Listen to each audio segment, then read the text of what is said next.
Okay ကျွန်တော်တို့အခုဒီနေ့ကတော့ဒီ iPhone 15 Pro Max ကိုသုံးပြီးတော့ခီးသွွား blog style မျိုးကျွန်တော်တို့ natural သဘာဝတရားတွေကိုရိုက်မှာဖြစ်ပါတယ်ဆိုတော့ဒီ iPhone 15 Pro Max ကဘယ်လောက်ထိစွမ်းဆောင်နိုင်တယ်လဲကင်မရာတွေလောက်ထိအောင်ကောင်းသလားဆိုတာကတော့ကျွန်တော်ဆက်ပြီးတော့ကြည့်လိုက်ကြအောင် let's go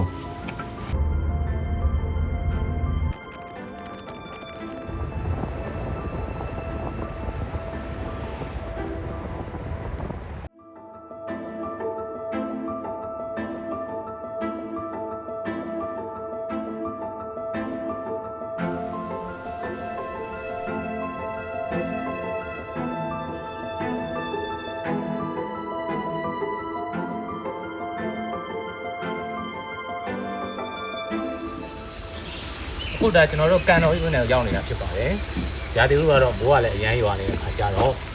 စော့ပေါက်ကြီးရထားလို့ဖြစ်နေတာပေါ့။ဒါကြောင့်မလို့ကျွန်တော်တို့ဒီထဲမှာရွှွတ်နွန်တော်လေးမှာသွားရင်းနဲ့အပင်လေးတွေရဲ့ပတ်ဝန်းကျင်လေးတွေဒါကျွန်တော်ရိုက်ကြည့်တာပေါ့နော်။ဆိုတော့ဘယ်လိုဖြစ်နေလဲထပ်ပြီးတော့ကြည့်ကြည့်လိုက်ပါ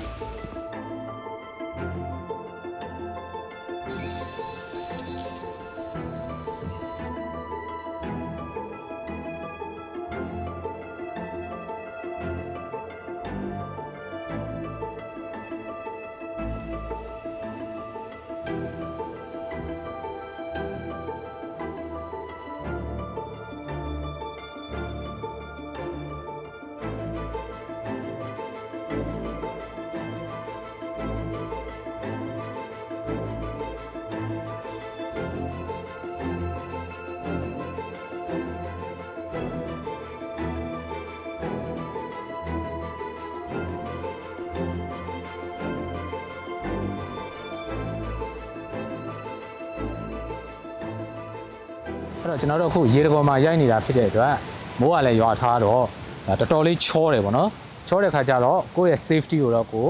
အရင်ဆုံးပထမအနေနဲ့ view side ပြီးရိုက်ဖို့လိုပါတယ်ဒါမှသာကျွန်တော်တို့ရဲ့ဒီကင်မရာတွေစက်ပစ္စည်းတွေပြီးတော့ကိုယ့်ရဲ့လုံခြုံမှုအတွက်ကိုလည်းဒါအဆင်ပြေမှာပေါ့နော်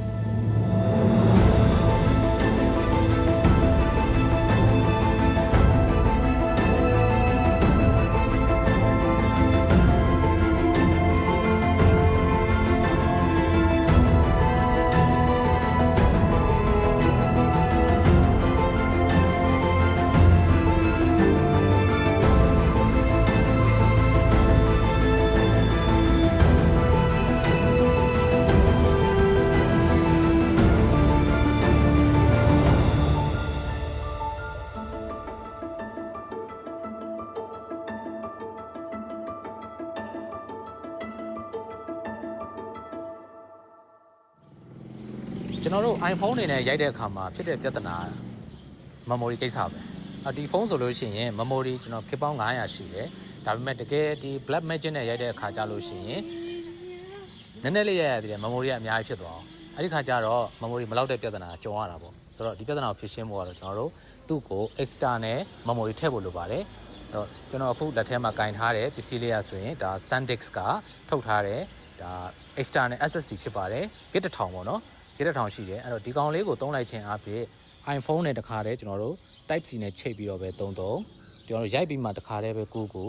ခါတည်းဒီကောင် high speed နဲ့ကျွန်တော်ကူးလို့ရတယ်ဆိုတော့ဒီပြဿနာလေးကကျွန်တော်ရဲ့ဒီဗီဒီယိုရိုက်ကူးခြင်းကိုတော်တော်လေးဒါအဆင်ပြေစေတယ်ပေါ့နော်အဲ့တော့ကျွန်တော်သွားရင်း line နဲ့ရိုက်မယ်ဆိုလို့ရှိရင်လေဖုန်းကိုကင်ပြီးတော့ကျွန်တော်ဒီမှာ